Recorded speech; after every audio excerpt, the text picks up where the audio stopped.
Welcome to the Intentional Encourager podcast, where each episode brings you compelling conversations and stories designed to entertain, enlighten, and encourage. And now here's your host, Brian Sexton.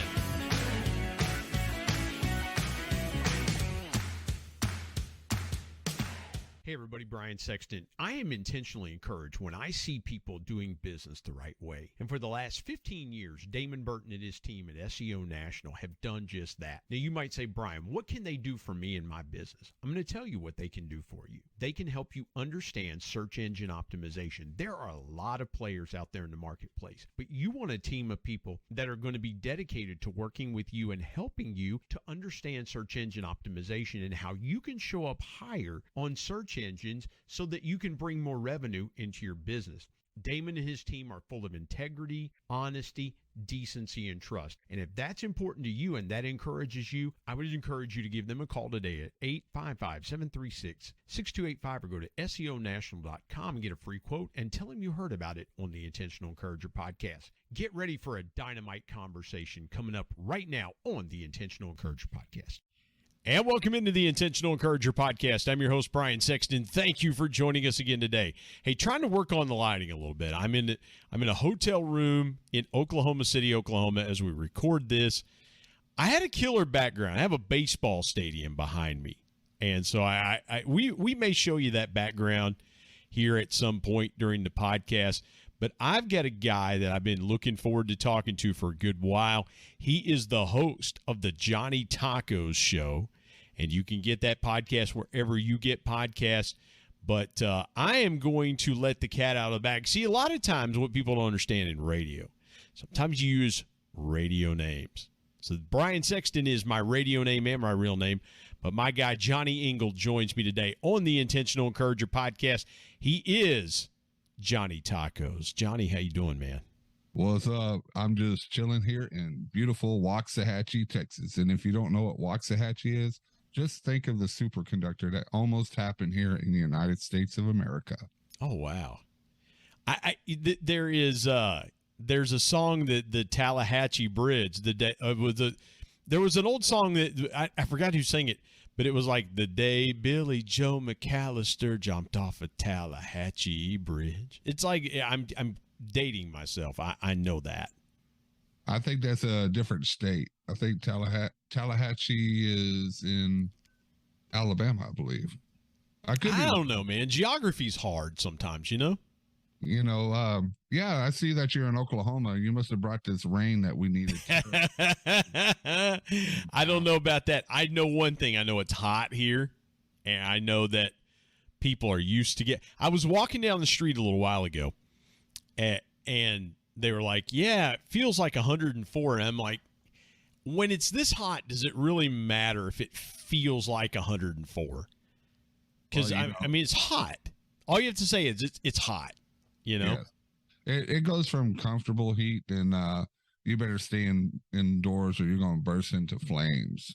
Listen, Johnny, is there really any such thing as comfortable heat? That kind of sounds like an oxymoron to me. Well, I hear it all the time, like in the drier states where it's a dry heat, it's a comfortable heat. And I'm like thinking, it's heat. Anything heat to me is very uncomfortable, unless if it's between like two pieces of bread. Well, yeah, there you go. So or taco. Exactly. So let's start here. Let's talk about the Johnny Tacos podcast. Tell me how you got started in the concept. But here's what I want to know. People say, well, how did you get started, or what the idea was? And if you want to go there, that's fine. Tell me something that surprised you about podcasting that's either been an unintended benefit, or you said to yourself, I didn't think podcasting would be like this. Well, that's a good question to ask. I stumble upon podcasting because I listen to Three Doors Down podcast, a lot of murder mystery. And it's kind of weird because my podcast is different than the podcast I usually listen to. And when I came onto it, I thought, well, I'll just make some funny noises and do some shows and then put on there.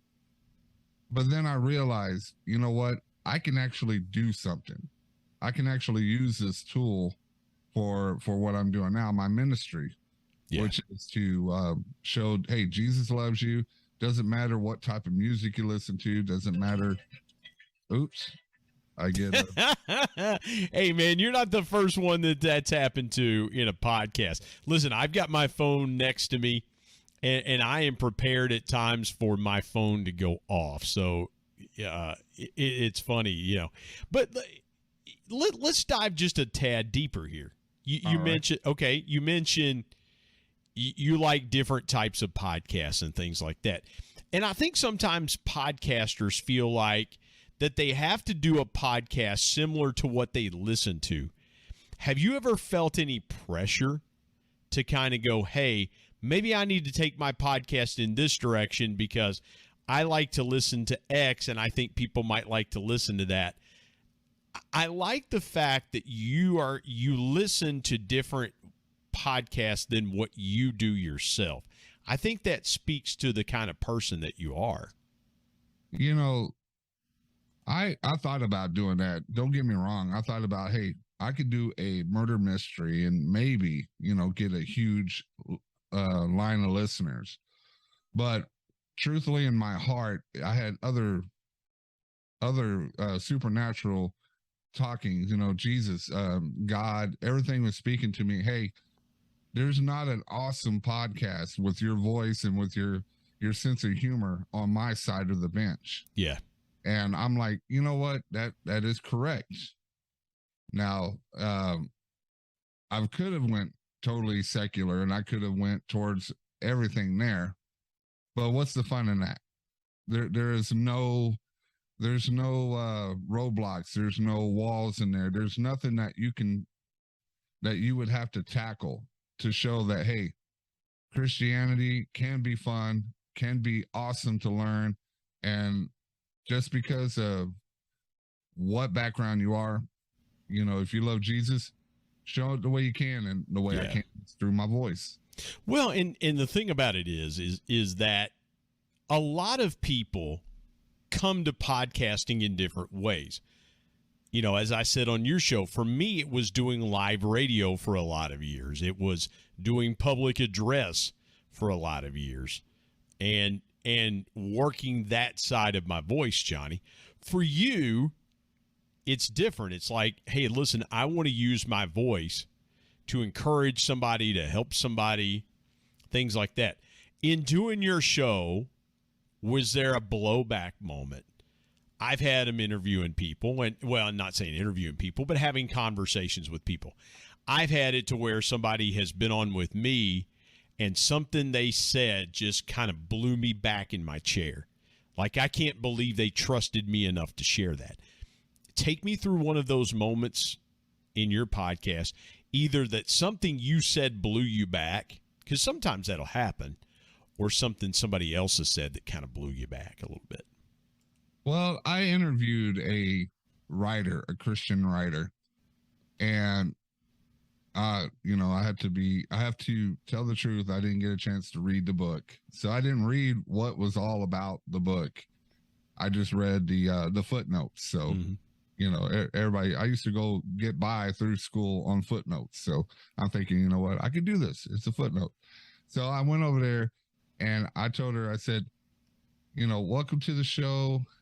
You know, how are you doing? This book is awesome. I read this book and all that. And then now, like, well, you know, I'm just excited about reading it. And she goes, well, it was when 5 years ago I was raped and had alcohol and all this. I was like, wow, this is not an exciting book. I was thinking to myself, but she opened up her soul to me, and it was like, I don't know what to do. I don't know how to say, you know, how to respond to some of that stuff. Like when she was, as a young kid, she was raped multiple times by family members, and then she was abused in her marriage life, and then she became an alcoholic and all this stuff. And I'm thinking, when I saw the book, I thought it was going to be like scriptures and happy stuff. It's like, I'm fine, thank you. And it had a little kid, and the kid looked happy. And it blew me away because she was able to open up 100% on her life, on to a total stranger, to total strangers, the listeners.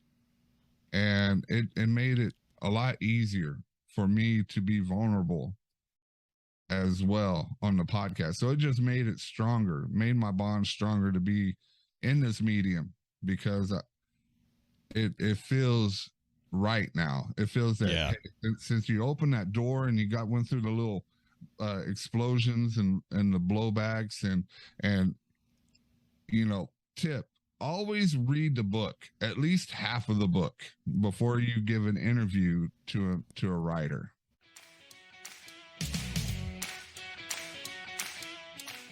Hey everybody, Brian Sexton. Prices are going up by the day. We've got to find ways to increase our household revenue. Now, a couple ways you could do that is, one, you could go and ask your boss for a raise. But if that doesn't work, I've got another way for you. It's my friend Joe Hart's program called Products for Profit. Joe's been a guest here on the Intentional Encourager podcast and told his story about how learning retail arbitrage changed his life, and he's been helping thousands of people change theirs. Now, retail arbitrage is simply this. It's taking a product and buying it and then reselling it online for a higher price, and you keep the profits. And guess what? Amazon and Walmart use third-party resellers every day to fulfill their customer orders. I want you to go to productsforprofit.com or productsforprofit.carrd.co. Get connected to Joe's team. Tell him you heard about it on the Intentional Encourager podcast and start making money today with Products for Profit. And now let's get back to more great conversation on the Intentional Encourager podcast.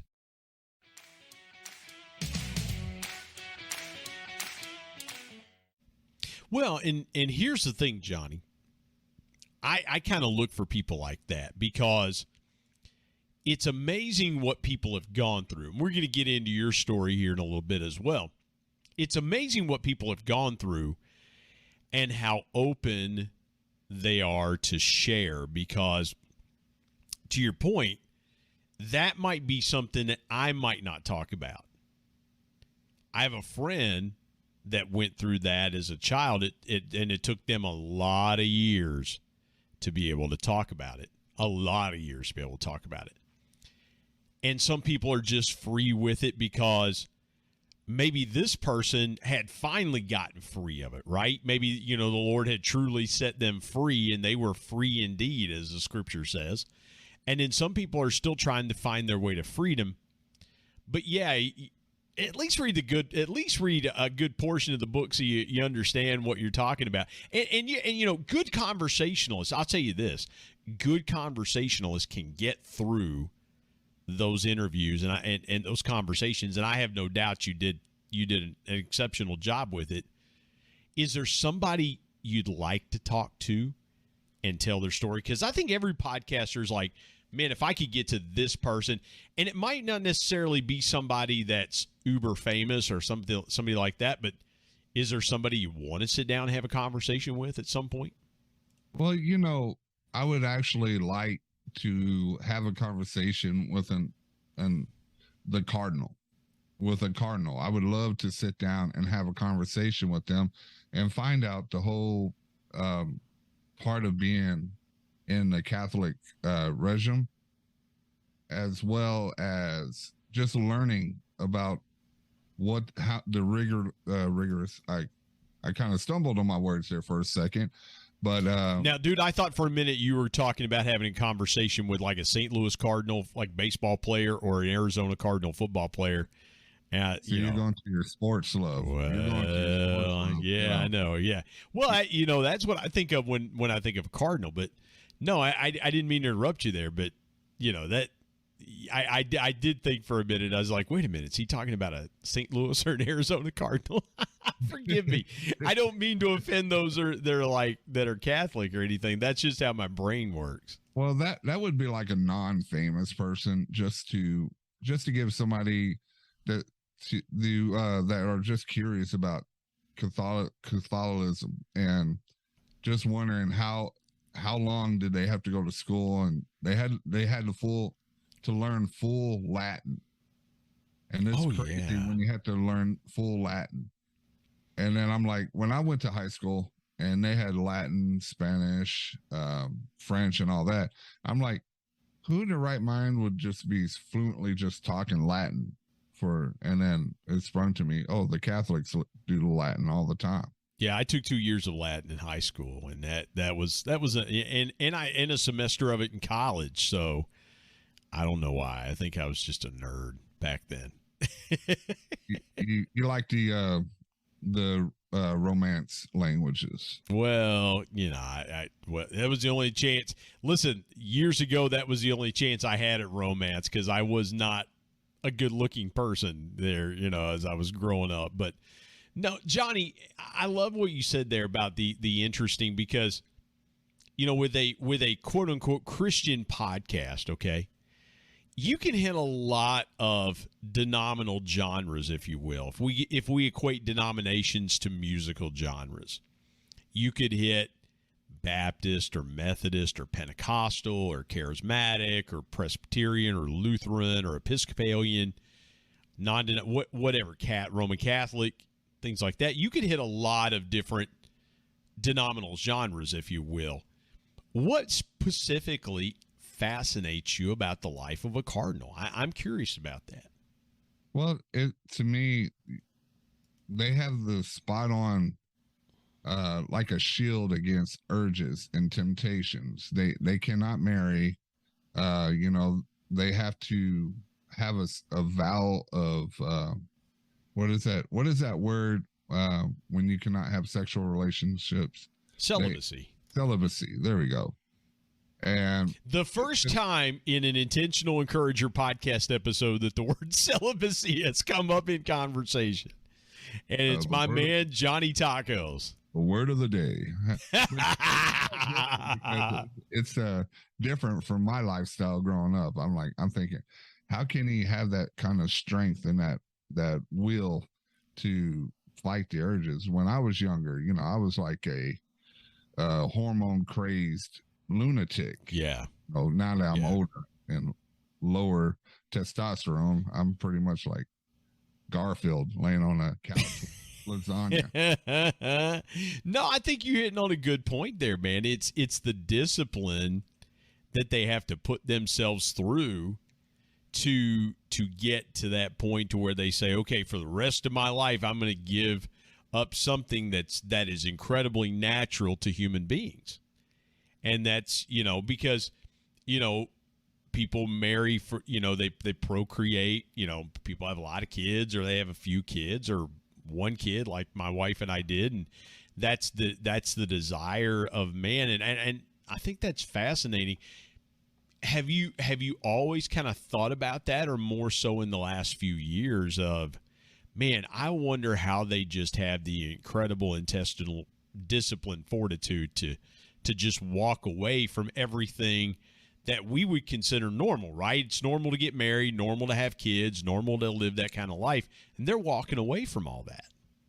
Well, I thought to myself, now that my older years and looking back, there was times in my life that I was like, maybe because, I wasn't always had this good looking face. So I wasn't really the hit with the ladies back in high school to, we'll say, first 3 years of college. So I always thought, well, since I'm not doing right with the ladies, maybe God wants me to be part of a monastery or something like that. And because I was kind of rounded and I started getting a little Friar Tuck hairstyle. So I was like, well, maybe he's grooming me to be a part of that crazy group over there. Plus, I heard they had really good wine and whiskey too. Okay. Yeah. Well, and again, it seems like they live a peaceful lifestyle. I mean, I don't know. I mean, it could be a number of different things. Let's go there for just a second. What do you think you would ask? What's the first question other than what we talked about with that? What do you think? What else do you think you would ask a cardinal? Because I mean, I would be fascinated too. There'd be all these questions kind of swimming around in my brain. What do you think would be the question swimming around in yours? Well, the question would be like, how can you have this strength, this love to God, to actually put aside all the worldly possessions, all the what the world is given, you know, the temptations, not just of flesh, but of thoughts, your temptations and all that. What brought upon that? Was it from an early age of school, or was it something that God had spoke to you in your dreams?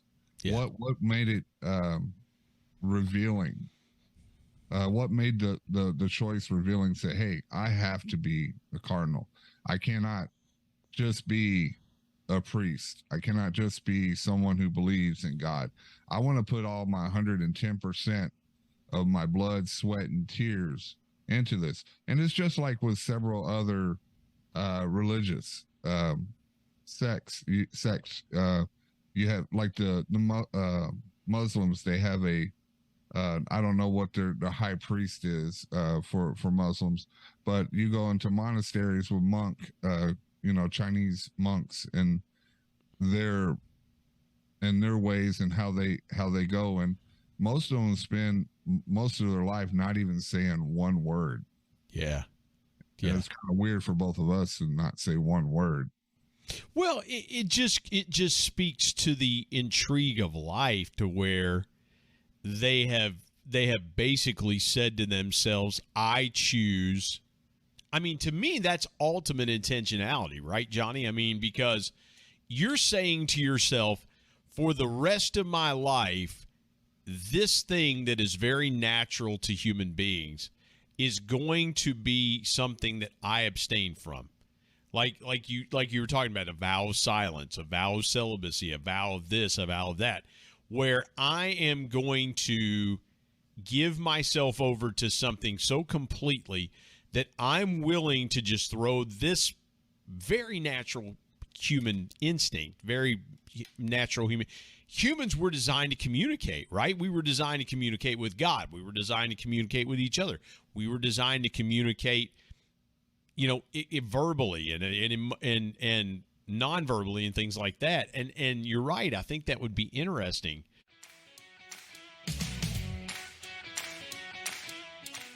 Hey everybody, Brian Sexton. You know, dreams are powerful pieces of intentional encouragement. We all have them. If you're a business owner, you've probably always dreamed of taking your sales to levels you've never seen before. I've got a guy that can help you with that. His name is Brad Norwood. My good buddy Brad has been on the Intentional Encourager podcast as a guest before, and he is a dream specialist. His company, Dream It Pro, offers incentive packages to travel to places such as the Masters, Kentucky Derby, the Super Bowl, even exotic places that you've always wanted to take your team, but you just didn't know how to do it. Brad's your guy. And oh, by the way, Brad's a certified bucket list coach, so he can help your team members achieve their personal dreams as well. I want you to go to www.dreamitpro.com and find out more, or call him directly at 479-466-6907. And by the way, tell him you heard it on the Intentional Encourager podcast. Let's get back to more great conversation here on the Intentional Encourager podcast.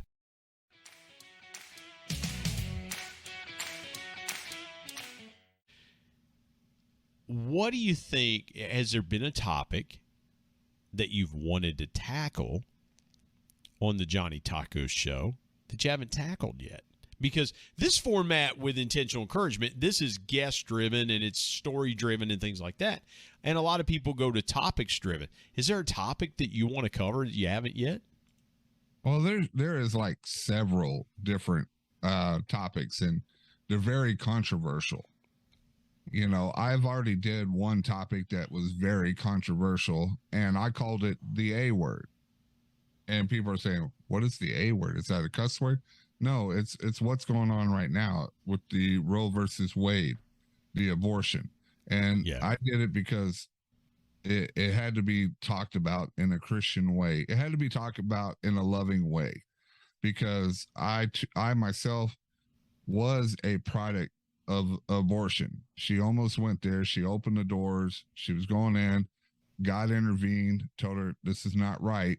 And she did a 180 and just went home. and also I also had it happened to me with a child from a woman that I had a brief encounter with without me knowing. So that was right there, and plus what's going on right now, which was very controversial. But the one thing, there was also things, because I am a father. I have 6 kids. You know, if you want some, I can pass them down. I'm good with one, man. Thank you for the offer. So it's about what's going on in school. It's about the curriculum changing. They're not fully going to the reading, writing, and arithmetic. They're focusing more on, you know, grooming and you know, things like that. And it to me, you know, you have the critical race theory, which to me, that's a very controversial topic to talk about as well. But you also have the ones where you want to teach people about their side of the birds and the bees at a school, which I think, truthfully, that should be a parent. That should be a parent's way of talking to a child. Yeah, 100%, 100%. And it's in the mix, and with I actually have a Christian teacher that's willing to do that topic. Yeah. So it's something that's right there, but there are so many topics that I want to, but I'm a little nervous too, because, you know, I'm still new with the podcast. I'm still new doing this. Let me say this. You can tap where I think you bring a unique perspective to that is that you have 2 incredibly personal stories. One about you that you had no involvement in the decision of, and the other was about you, and you had 50% of the decision-making ability in that decision. And so, you know, Johnny, I mean, I think that is a brilliant way to tackle a really, really not only a hot button topic, but a sensitive topic as well. I got to ask you this. When you think about tackling that, have you ever thought about it from the I'm fascinated by that. Your mom walks into the clinic, and maybe we're fast forwarding a little bit soon, but it's good to go ahead and flesh this out now. Your mom walks in, and then literally 17, 18, whatever, how old you were, years later, you are on the other side of the fence yourself with something totally unplanned. How does that make you feel about that topic? Because again, I think people look at it. There are a lot of people that are pro-life or pro-choice that have never been affected by that. If that's an appropriate way to say it, you know, they're just like, well, this is my opinion, but I've never had it happen to me. Or they say, this is my opinion because something almost happened, or things like that. How do you approach it? If I could be so bold and ask that. Well, to actually have it almost happen to you and then turn around and have your child, because it did happen and I was not aware of it. And yes, you're right. It is 50% my choice for the baby, but it's not there if the lady in question did not tell you about the pregnancy or about what she did until later on after the deed was done. Yeah. People only want to see what's out in the real world, and they want to see what's going on and all that through the window.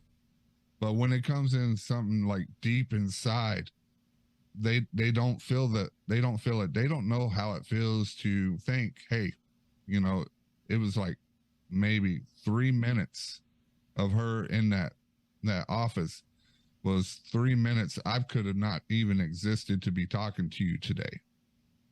Yeah.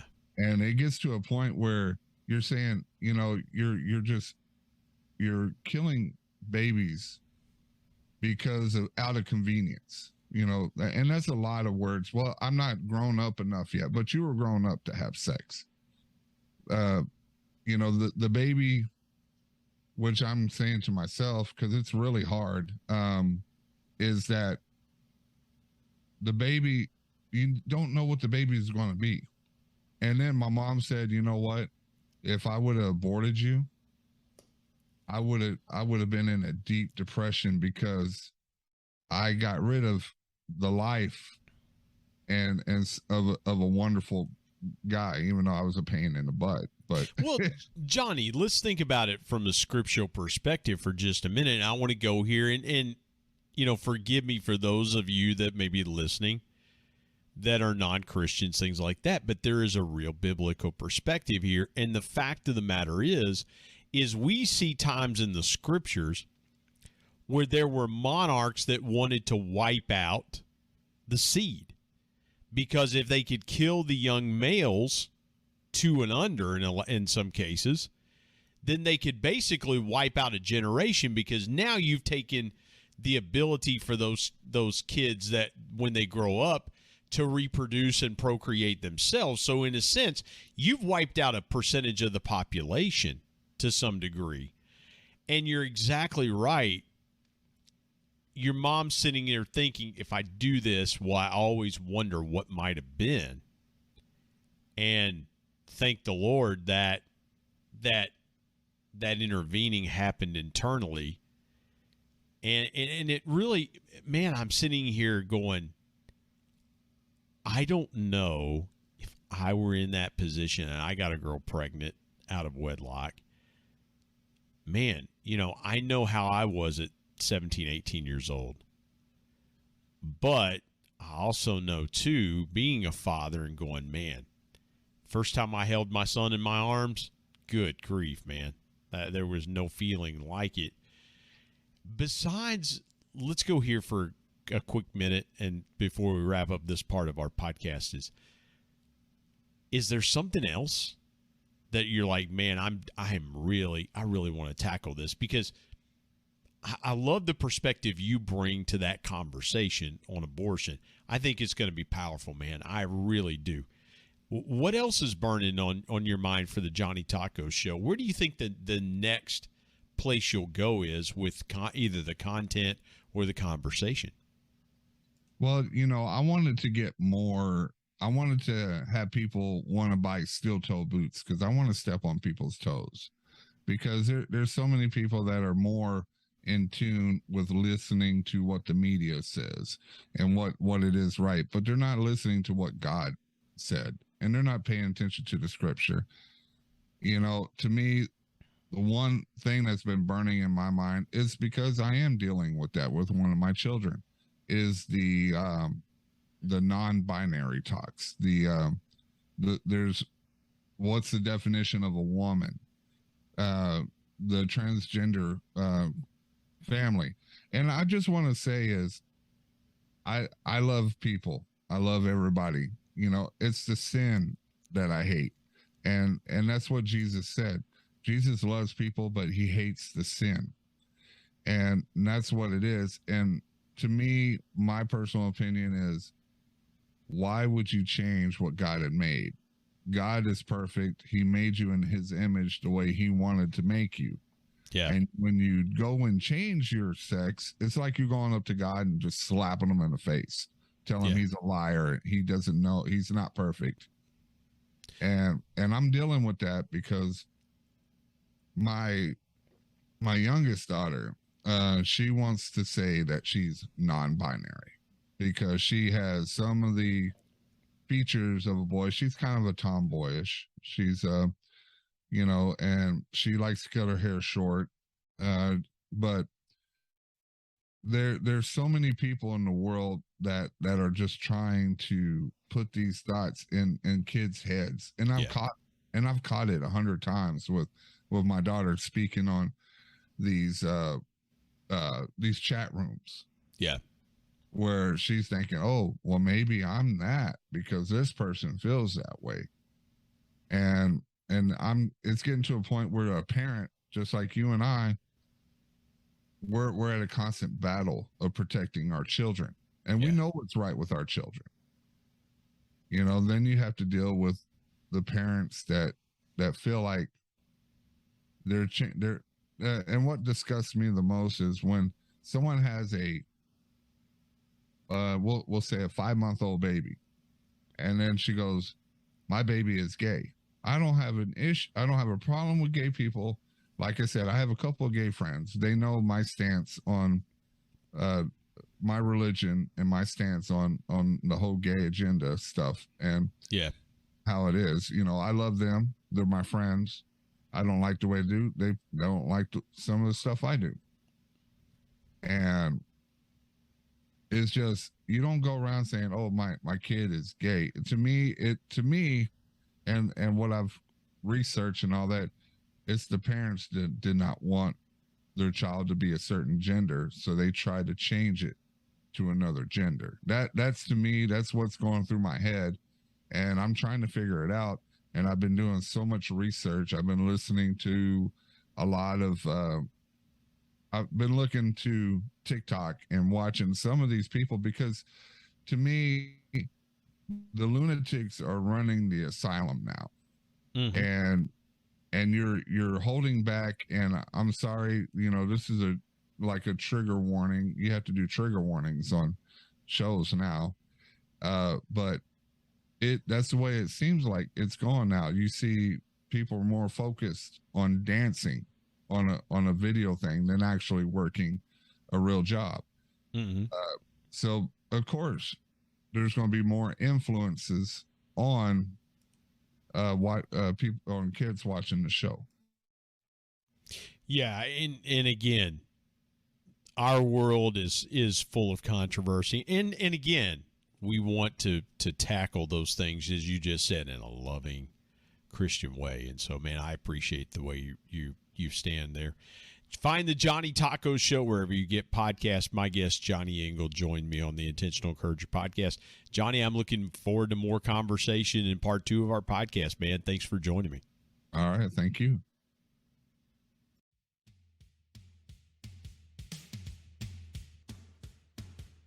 My thanks as always to producer Bryce Sexton and technical advisor Matt Means. And of course, the ultimate thanks goes to the Lord Jesus Christ, who provides intentional encouragement every day through his word. If you're not subscribed to the Intentional Encourager podcast, hit the subscribe button wherever you get podcasts so you don't miss an exciting episode where you can get encouraged and stay encouraged. And remember, anyone, anywhere, at any time, any place can be an intentional encourager.